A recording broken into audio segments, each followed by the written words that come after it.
25 సంవత్సరాలు లోబడి ఉన్న పిల్లలున్న ప్రతి ఒక్కరికి కూడా నేను ఈ సందర్భంగా తెలియజేస్తున్నాను.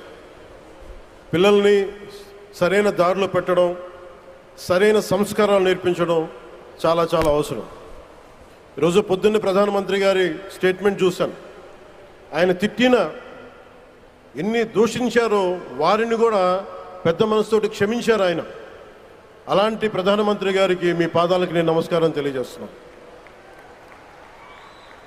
నిజంగా మీ ఉన్నతి, మీ ఔన్నత్యం ఈరోజు చాలా చాలా స్ఫూర్తిదాయకం. కుటుంబాన్ని నడపడం ఎంత కష్టపడుతున్నాం.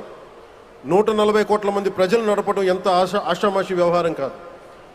ముందుకు తీసుకెళ్లే నాయకుడికి తెలుస్తుంది. అలాంటి వ్యక్తికి మనం ఏమి ఇవ్వగలం. దేశాన్ని నడిపించడం అంటే రామకార్యం లాంటిది.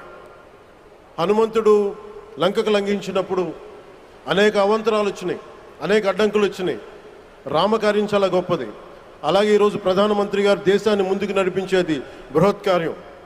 మీరు అనుకున్నంత కాలం అధికారం మీరు వద్దంటే వదలాలి, కానీ అధికారం మీ చేతుల్లోనే ఉంటుంది. దానికి మేమందరం నిరంతరం కృషి చేస్తామని తెలియజేసుకుంటూ, మీ ఆశీస్సులు మా అందరికీ కావాలి, రాష్ట్రానికి కావాలని తెలియజేసుకుని సెలవు తీసుకున్నాను.